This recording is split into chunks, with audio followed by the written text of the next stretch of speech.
wundolindoli. Tamanga wuma doli wa wundolindoli. Kapinta birikila wa wundolindoli. Tamanga wuma doli wa wundolindoli. Kapinta birikila wa wundolindoli. Yendeba, yendeba, yendeba, yendeba. Yendeba, yendeba, yendeba, yendeba.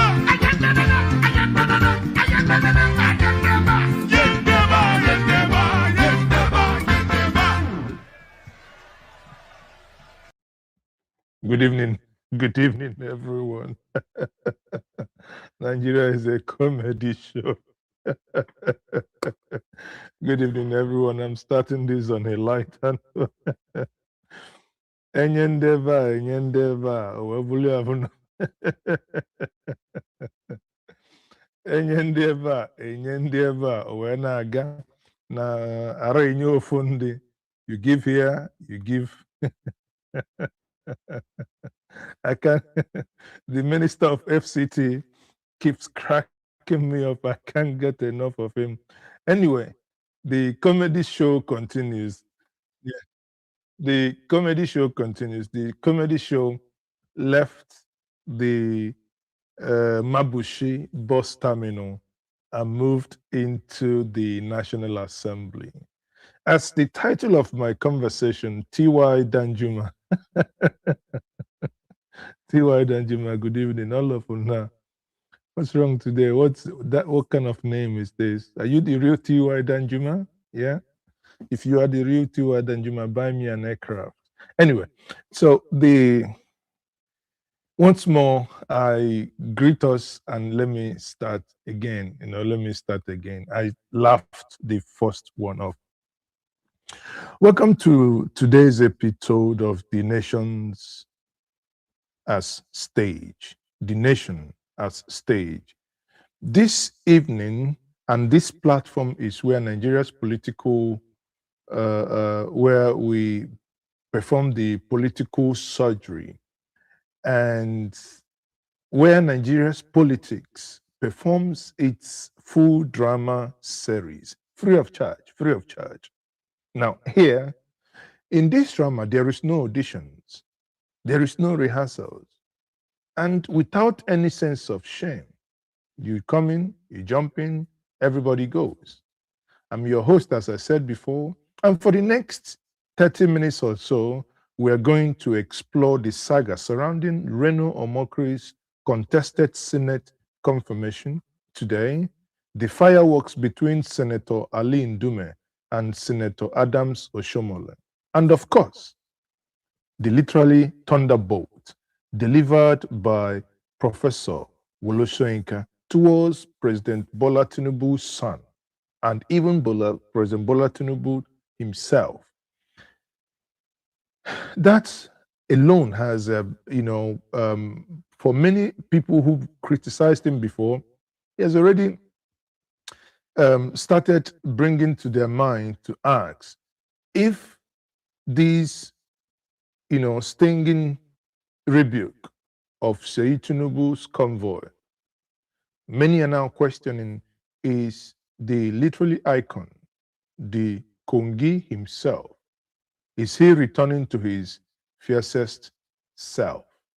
A man who many know that is a man that who speaks his mind. But in the last 2 years, for some reason, many have accused him of having some remnants of corn, either in his pockets or in his upper sleeve. But hey, has that corn that the literally giant had in his corn, has that corn gone off? Or what is happening? Or is this that his conscience is beginning to prick him? Someone said in the comment section on X, leave Baba. Baba knows that it is time to go. So he wants to make peace with ordinary Nigerians before he leaves. Be that as it may, irrespective of what you think of what Professor Soyinka spoke about, is a man I still till tomorrow have immense respect for. I respect him. He is, if not for anything, for the gray hair, for the wisdom, and for his age. is an age that many people would really look forward to. And for a man of his age to still be agile and do a lot of things on his own is incredible. And like his birthday party that I was privileged to host via Zoom last year, I asked him a very pertinent question. What is the secret of your longevity? After his laugh, he definitely made fun of it and said, well, you have to live good and have a good laugh. This evening, I'm going to be your host and I'm going to try as much as possible. Because of what is happening in Nigeria, do not increase in your high blood pressure. I'm going to try as much as possible to infuse whatever we are talking about today with a dose of wit. Welcome to this episode once more. Now, let's begin. If you know Nigeria well, you already understand that we are an extraordinary people. We are a people with the ability to turn every civil process into a dramatic television show. Recall the famous off your mic episode. Up to today, nothing came out of off mic when the mic went off. But the terrible writings and no directors that we have in the National Assembly, every single period of time that Nigerians will think, oh, something is going to come out of this. Even before now, many people, struck bets saying that no way would the Senate confirm Reno Omokri or would they confirm Femi Fani-Kayode. I'm here to break your heart. These two individuals have been confirmed by the Nigerian Senate. During that confirmation, there is some rough fight. But before we get to the rough fight, let's actually look at some of the individuals that actually came out for the confirmation. Here we had Professor Yakubu Mahmood. We had the former governor of Enugu State, that is Governor Ugwanyi, and who else? A couple of other individuals. Just have a listen to this short clip. My name is Mahmoud Yakubu, former Executive Secretary, Tertiary Education Trust Fund, TED Fund, and former Chairman INEC. State Committee, my fellow nominees. My name is Right Honorable Ifeanyi Ugwanyi, a three-time member of the House of Representatives, member of the 5th Assembly, 6th Assembly, and the 7th Assembly, and then a two-time governor of Enugu State. You're more than qualified. Take your bow and go. Thank you very much. Yeah. Next. I especially recognize my senators, distinguished Senator Niek Bas. No long introduction. Just Senator Ita Enang. I was a member of the State House of Assembly. I served in this National Assembly for 12 years in the House of Representatives. You're more than qualified. Take your bow and go. Thank you very much. And I was advisor to the President of the National Assembly. Go, Oga, take a bow and go, and you're still there. They've just said to you, take a bow and go. Thank you very much. Thank you. Thank you. Congratulations. Thank you. So, when you hear about Senate screening, that's what I said before. Do not for 1 second think that they are going to shred everybody who has come there to pieces. No, there is nothing to really be afraid of. They've just told you, just take a bow and go. Just take a bow and go. However, now in the case of Reno Omokri, that is something that we must remember. Reno Omokri came, introduced himself, and he was then asked a question, and this conversation and parakboism ensued.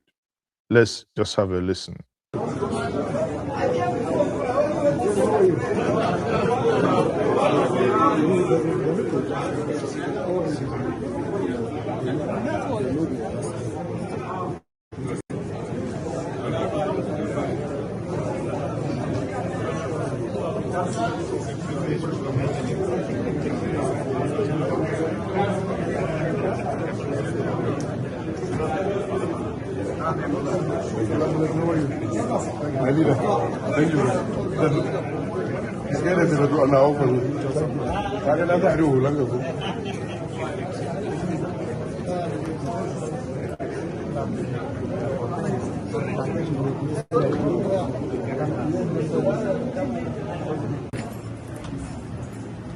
Distinguished Senator, distinguished Chairman, Senate Committee on Foreign Affairs, Senator Stanford, distinguished Deputy Chairman, Senate Committee on Foreign Affairs, distinguished members of the Senate Committee on Foreign Affairs, and distinguished senators from my state, Senator Ned Woko, Senator Joel Onowako, and Senator Eden Dafinano, the Special Advisor to the President of Senate Matters, Senator Bashir Rado, COS. My name is Reno Omokri. I was a Special Assistant to the President on New Media. I'm an author, and I'm glad to be here. Thank you for having me. Next. As the distinguished leader of the Senate, distinguished Chairman, Senate Committee on Foreign Affairs, distinguished members of the Senate Committee on Foreign Affairs, my distinguished Senator, Mr. Abdul Nengi, yes, sir. The Special Advisor to the President on Senate Matters. Mr. Chairman, you have allowed me. Please protect. So at this point, Ali Ndume wanted to add some dose of sand in the gari, but the comrade senator, the former governor of Edo State, the khaki-wearing but carpenter-made brown suit, had the following to tell Senator Ali Ndume. Conclude. Your time is going. Conclude. All right. Mr. Chairman, I think I needed to speak on this. Okay, but I think let me get another audio that is better. Let's listen to. You are called. You cannot shut me down. No, he's not talking to you. He wasn't talking to you. Let the chairman preside. He wasn't talking to you. 1 minute. These are people. Okay, go ahead. Mr. Motion on ground. You can either defeat the motion or let it survive. All right. So how come you have other people have spoken? Senator Adams, he wasn't. Go ahead. I have the authority of the chairman. Please go ahead. Chairman, you cannot exercise power that you don't have. You don't exercise. Chairman, I want to thank you, Senate leader, and my colleagues. You know you ridicule the Senate. I cannot be intimidated by people who go here and there. After all, we see people on television questioning this list. Please ask Mr. Chairman, sir. The procedure is that if there is a motion on ground, it should be seconded. If it is not seconded, it's dead. It's dead. So allow me to continue. Mr. Chairman, you have allowed me. Please protect me. Now, Oshiomhole is asking for to be protected. I mean, give it to Senator Ali Ndume here. This is where experience comes in. Ali Ndume is right. If there is any motion in this committee and there is a seconder, that means you step it down. But anyway, it is obvious that like the Edo election, Senator Adams Oshiomhole appears to be on a mission to ensure that by any means necessary, maybe they have gotten a memo.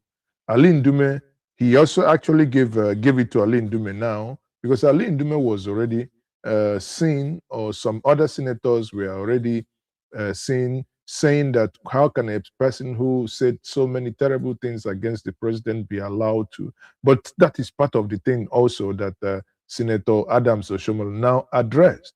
But in my view, because there was a seconder, that should have stayed anyway. Senator Adams, conclude.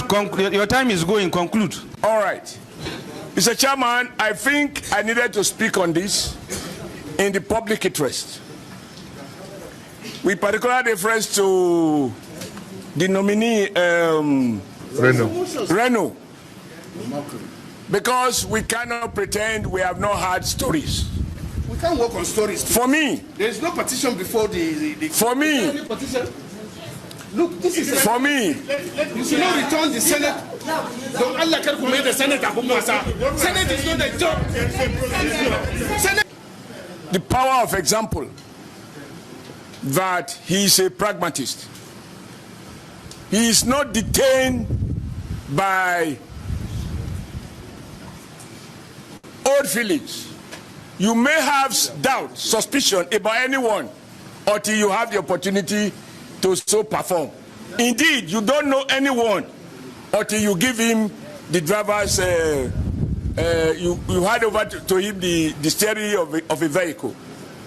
This young man has shown that where he sees a compelling evidence in the interest of the Nigerian nation, he will not be ashamed to say that I was wrong in my assumption. From what I have seen, this man is working and he deserves the support of all those who want progressive governance. The second side of the argument is that we have a president. We have a president who has shown that by the power of example, the minimum requirement of leadership, and here I will proudly say I was a governor, which is a head of a subnational government. And so when I talk, those who are not be governors should listen. Governors come to Senate. You have to have, Governors, you struggle to Your Excellency, you have to have that large heart. become a senator. You have to have, for me, President. Oshiomhole sometimes can have really, sharp razor bullet in his mouth. He indirectly told Ali Ndume to zip it, that he has not been a governor, that he was the one to be a governor, knowing that Ali Ndume is much higher in ranks. I think this is the 4th or the 5th time that Ali Ndume is in that National Assembly. So, I mean, Oshiomhole, I think, understanding that, trying to use another means to show him that he is also, in his views, superior to him. But anyway, that is not in my view, these are side talks, not the cocoa of the matter. Bola Ahmed Tinubu has showed a real quality, that the fact that you criticized me during the election, the fact that you abused me at what time was Senator Adams, you made your point very clear. There is a motion. Please, Senator Adams, you made your point clear. There is a motion in place. Any seconder? Okay. Come on, let me conclude. The president has showed large heart, and he deserves to be commended because he's now a president of all Nigerians. We commend Mr. President. We commend Mr. President. Joel. Colleagues, distinguished colleagues, my name once again in favor. Say to Ndume, are you wait. Okay, Senator Ndume, are you opposed to Omokri's nomination? No. Senator Oshiomhole, are you opposed to the nomination? I have seconded it over and over 100%. So you're on the same page. You are on the same page. I say another two. Put the question. Distinguished colleagues, a motion has been moved and seconded. Those in support say aye. Those against say nay. The ayes have it.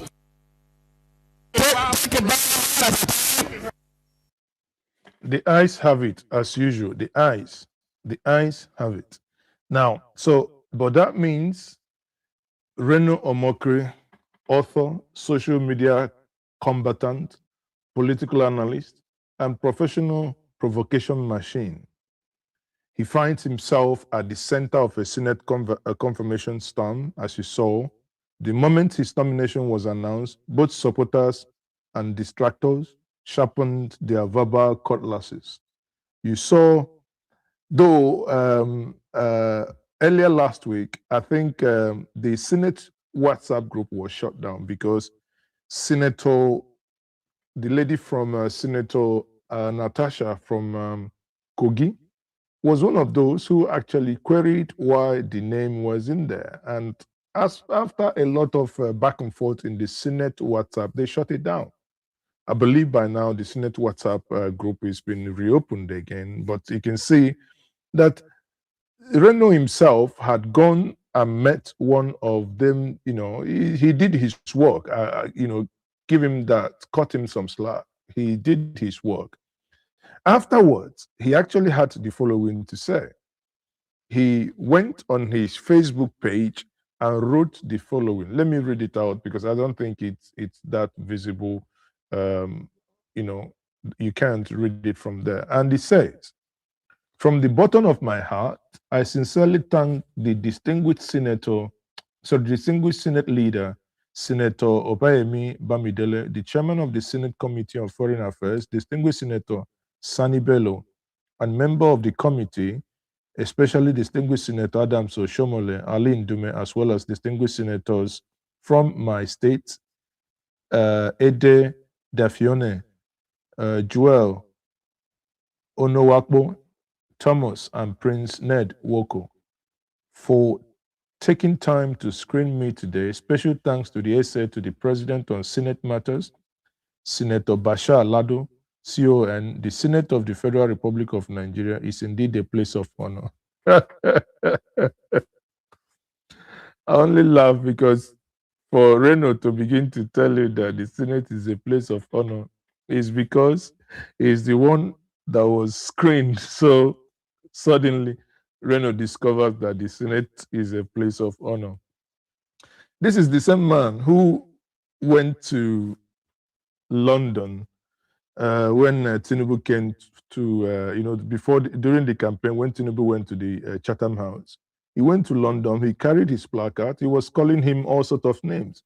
He actually, not even 1% of the obedience couldn't do 1% of what Reno did. He really carried it when it came to the issue of, drug. He was one that started saying that, called the president all sorts of names, drug lord, drug dealer, drug whatever, now didn't go to Chicago. The videos are still out there. What lessons can we take away from here?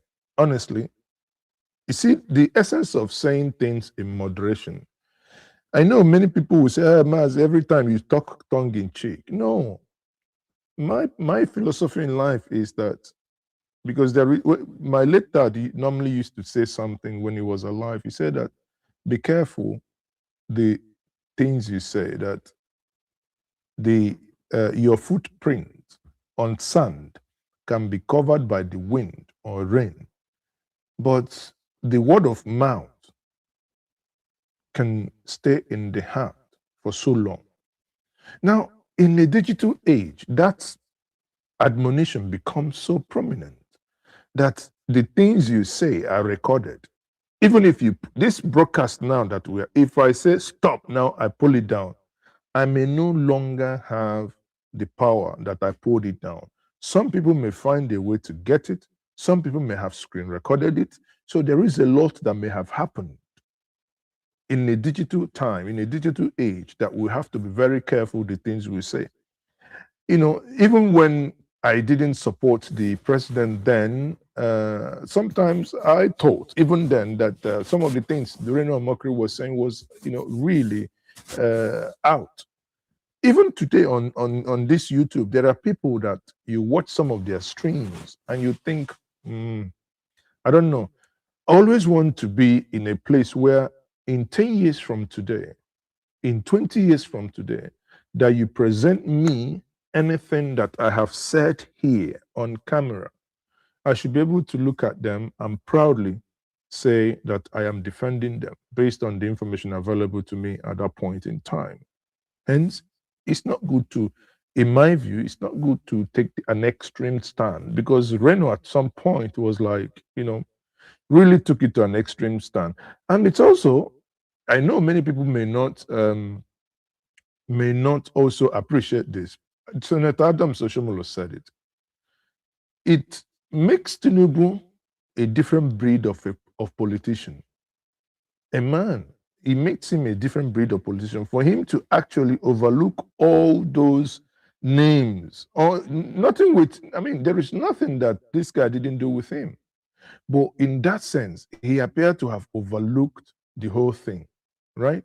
So now, let me try as much as possible to dramatize what you just watched. The hearing opens. Let me just take, for instance, for those of you who shoot movie, the hearing opens. You hear the camera rolls, and boom, Senator Ndume enters. He calls himself the senior legislative bulldozer, the man the president should be afraid of. On the other side, no, on his left side, sat Senator Oshiomhole, the former Labour leader, turned political pugilist, I will call him. And Reno sits in front, in the middle, like a man who mistakenly entered the wrestling ring, thinking it was a book reading session. But anyway, that's a very me trying to be dramatic a little bit. Nonetheless, this is where we are. Reno Omokri, no matter how you look at it, has been confirmed. But one thing that we must make clear is that this is where things become interesting, that the Senate chamber turned into a moral debating society, where some, eventually not captured on camera, really wanted them to have, a real debate. But when so many of them now found out that their voices are somewhat suppressed, when the chair said, those who in support say aye, you didn't hear the nays, right? At the end of the day, what do we think? No matter how you think about it, the truth is the Omokri confirmation controversy is less about Reno Omokri himself, and it is more about Nigerian political elite entertaining themselves, in my view, with yet another distraction. We had, like I said, I don't know how many of you who are old enough to remember, under Goodluck Jonathan, Farouk Lawan, eventually, yes, incidentally, he went to jail. Under Buhari, we had so many. We had the off the mic, we have the NDDC saga, where absolute nothing came out of it. These are distractions after another. Why the economy, the real economy of this nation, grasps for breath?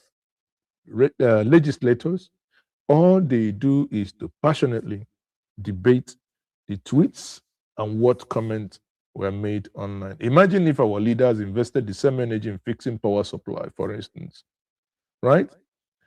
Let me not dwell so much on this, on Adams Oshiomhole and this guy. The point here is that Reno Omokri is confirmed, and Reno Omokri eventually now will be, we don't know the country yet, no one knows. He will be sent to a particular country, and when that happens, well, we'll say good luck. Maybe then might be that those, either the countries may reject him, or some Nigerians in there may actually protest that he should not be in there. Now that makes me move to the second segment of this, which is a Professor Soyinka's stinging rebuke of Seyi Tinubu's convoy, and which begs the question if the professor is returning to his fiercest self, the man we knew him to be, right? In a video of, I believe, of his lecture a couple of just days ago, he had the following to say about the coup in Benin Republic. As the coup in Benin Republic happened, and the Nigerian president, without the authorization of the parliament, sent Nigerian army into Benin on the request, nota verbal, of the president of Benin Republic, who actually caused the coup because he changed the tenure of the presidency from 5 to 7. So he is the one who caused it. And that's the thing. The problem I have with the African leader, especially ECOWAS leader, is that when these leaders do the things that they do that will propel military to come in, they don't say anything. But it's only when the military come in that they begin to. My late father would say, if you want to separate fights, start with finger pointing. When the finger pointing starts, that's when you start separating fight. Go and tell that person that is pointing that finger to lower your finger because it leads to anger, and the other person knocks the finger off his face, and the Kparakboism starts. What the leaders in Africa has not been able to do is that they keep looking at that as a particular interest to them, not necessarily for the continent or for the good of the people of the country. So on this, you now look at what Wole Soyinka said here. Tinubu didn't have to send the Air Force and the military to deal with this particular insurrection, this threat to our own sense of security and equilibrium. No, there are easier ways of doing it. Let me tell you where Tinubu should have looked for forces to quell that insurrection. Right here in Lagos, right here, or in Abuja perhaps, I don't know. But there was no need to call the military or the Air Force. I'll tell you what happened. On one of my home visits, this about 2 months ago, I was coming out of a hotel and I saw what looked like a film set. And I said, oh, they're shooting a film. That was on the grounds of this hotel. And a young man detached himself from the actors, came over and greeted me, very polite, very nice young man. And I said, are you shooting somebody? I said, I'm just joking. Are you shooting a film? He said, no. And I looked around.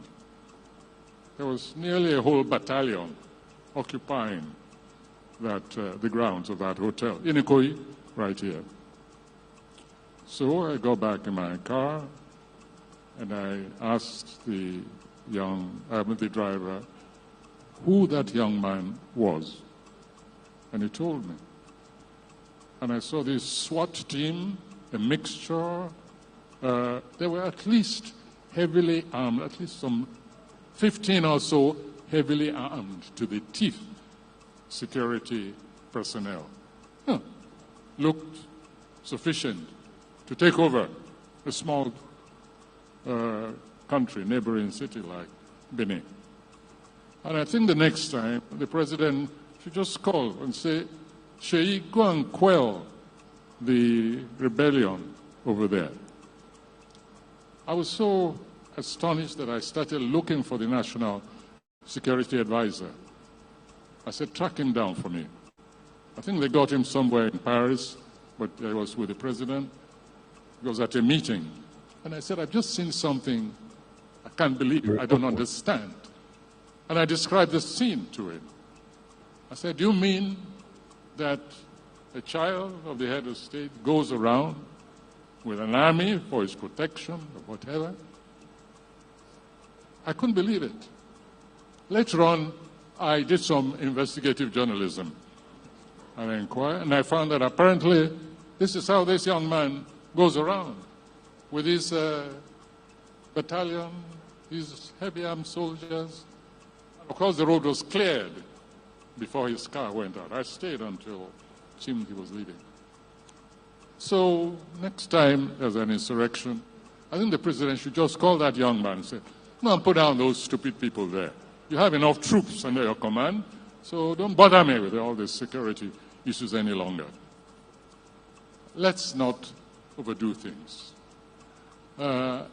This is not the first country that has a head of state. It's not the first country whose head of state has families. And I think children should know their place. They are not potentates. They are not heads of state. And the security architecture of a nation like this suffers some injury and alienation when we see such a heavy devotion of security to one young individual. So when you see this in to protect one young individual, for those of you who may think, Baba, is he messianing or what is happening? Look at I'll show you two entries of Seyi Tinubu's convoy. Just look at this.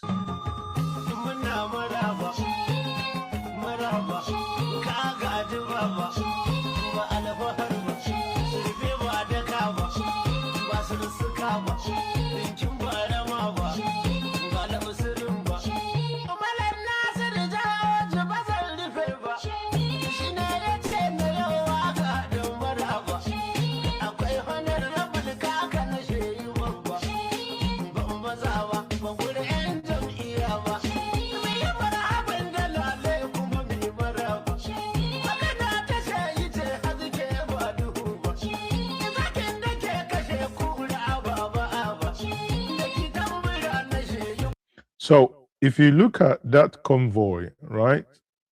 Look at this one was somewhere outside Lagos, but look at here also in Lagos.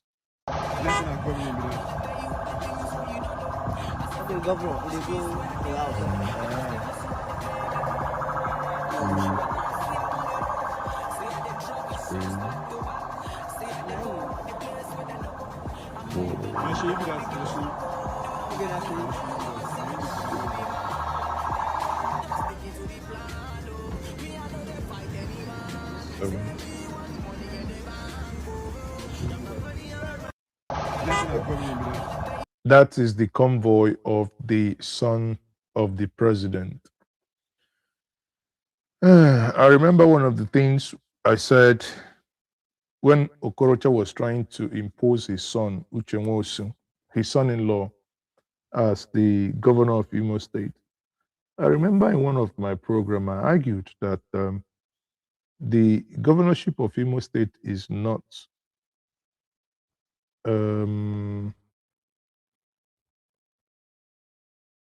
transmitted via sex or via in-law or anything. And in this sense, it appears the Nigerian presidency has become a family affair where the son of the president is now so powerful that these things now happen. You can see the things said by the professor himself, because he was yoked. That's the only reason why Professor Soyinka, who looked at that and said, this is not, and he chose a very, the platform that he used in saying that makes a lot of sense.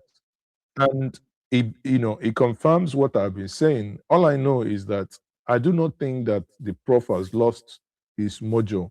It's just that sometimes, based on the proximity to power to you, it may not necessarily, it may limit the type of things you say, but not necessarily that you have lost it. Having said that, people, finally on this matter, this is now on national security, another affirmation to what Professor just said. Recently, Professor Soyinka made an observation that goes to the heart of this VIP protection issue. He made an observation on the convoy level security forces that accompany the son of the president, one of the sons of the president, wherever he goes. I think the presidency and everyone around President Tinubu should not see Professor Soyinka's statement as a personal attack. It is an attack on a broken system that requires fixing. And if the president's orders are serious, then the president should start from those who are closest to him. the president should clearly order that security, the convoy level security his son goes around with, should be withdrawn. And we know that the president's son may require protection, but then maybe you need 2 or 3 DSS officials with him and a little police officers. And because of this, this practice by the presidency and state governors who you see deploying police officers to their children and wives, you also see other people deploying police officers to their children and wives, and we need to stop that. And the first place to start that is from the president's son. Charity begins at home. Thank you so much. So now my take in all this madness, my take, a very simple one. My take is as follows. If we zoom out, actually,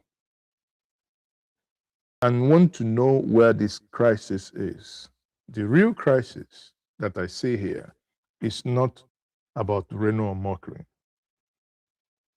not Ndume versus Oshiomhole, not the convoy of the son of the president, not even Soyinka righteous anger. The real crisis I see here is Nigeria's chronic inability to prioritize.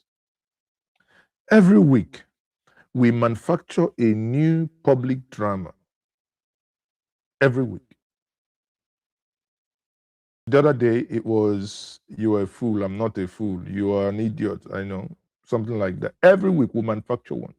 And while the population get caught up in the excitement, the existential problem quietly deepens. As we speak today, we have rising inflation, insecurity, unemployment, decaying infrastructure is hurting us every day. A health system on life support is there with us. Education is permanent strike cycle.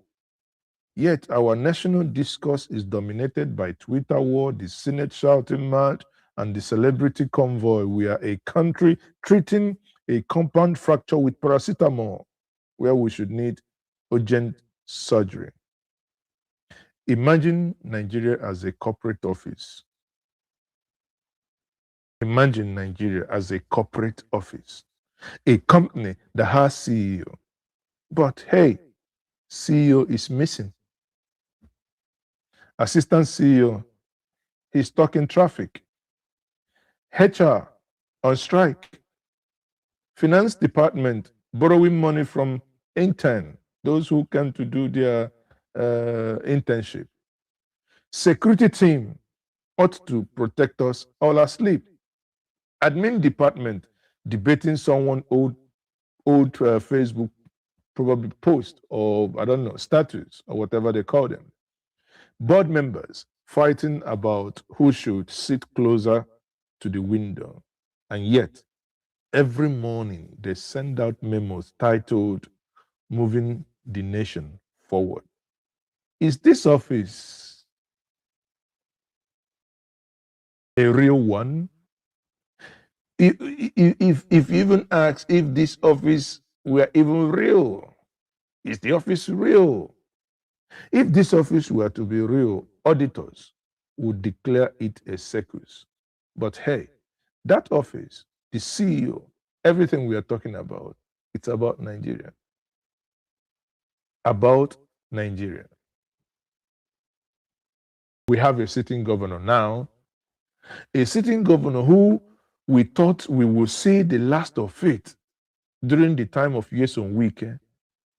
But we didn't know that now a sitting governor can actually compose music saying if you want to support Mr. President, come. I mean, let me not say, just your. No follow corner. You hear what they talk? We dey support Tinubu. We know they follow corner. That is the second time. I'm going to take that one.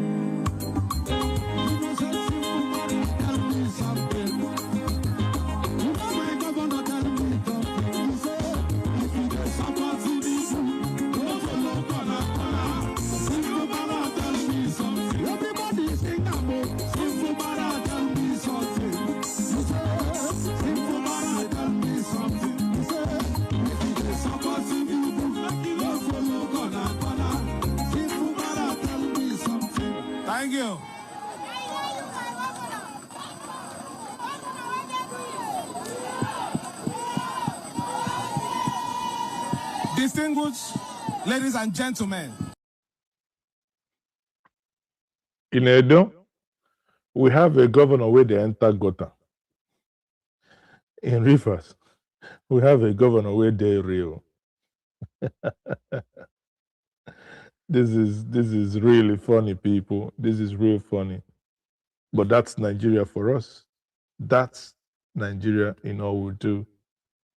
On the other hand, you have in one part the militant that called himself as Saboja says that the governor should now declare war against Wike. If you're not observant enough, you would think that they have actually eventually settled. But by the statement that Saboja made, you understand that there is still undercurrent there. Recall on Tuesday, was it on Tuesday, on my live stream on Tuesday, I told us the day the governor decamped that there is, in my view, there is going to be some sort of undercurrent because the governor appeared to have decamped against the advice of Wike because Wike will come into the party now as his own, he will now become the party leader, whereas he was in PDP, the leader, because he was the former governor, he was the leader, and he seniored him in that party. But by him decamping before him, he's now the senior. He comes in, he will go and collect form. So if you listen to what Saboja is saying here, you would understand that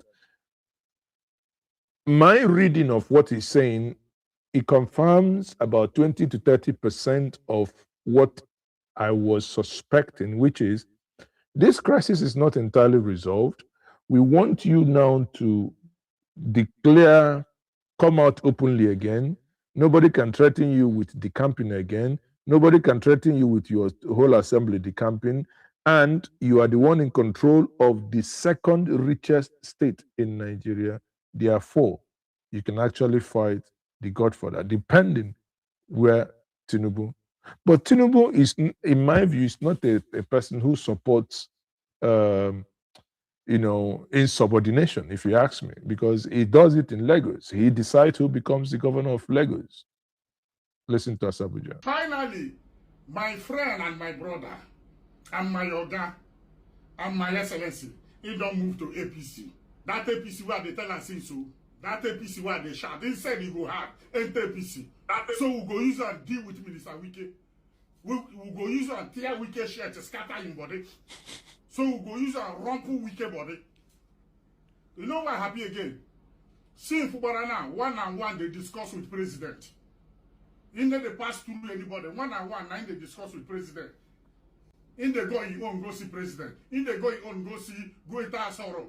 Now what thing I want? Make way for yourself. No way to make person make way for you. Because the one way they make, they bring trouble. If somebody make way for you, now trouble in the bring. Now make way for yourself. My excellency, now like this I want them. That thing where they do, make we do one. That thing where they find, make them see them. If they want them peace, they see them peace. They want them rugged, they see them rugged. They want them grig. They go see them grig. I am the Muso of the cherubim. You see there where you run enter now. Stay there and do the fight. Stay there and do the struggle. Stay there and do the tumbling. See, you be my brother. Oh. Excellency, be my friend. Oh. General Saboja, they talk, say, you see there where you go now. No problem, let's kick up. Make your own friend by yourself. Make your own contact by yourself. Because the one where they give you, every day they won't control you. Because you marry wife for me, they won't come sleep with my wife. Because you give me money to go marry wife, you won't sleep my wife. Because you put me for power, you won't control me. You're not supposed to be so. No. Mba. Now like this are the talk where they go say, declare wanted. My second name, death in my pocket and the carry waka. I am the activist of Nigeria. I am the activist of Africa. I am the warlord. My own activists follow with warlord. I am the human rights activist, a freedom fighter, I have never involved in robbery, stealing, kidnapping, raping. No go catch somebody say, na me give am gun, na me give am cutlass, na me give am stick, na me give am bottle. All those ones are set up. Something I no do from small. Go ask all the division police. They do left hand for old age. No go bring person for sale. I'll bring somebody say make him do dirty work. He come point me hand. I no go follow you. I no go with you. No come for night. Give me invitation. I go come.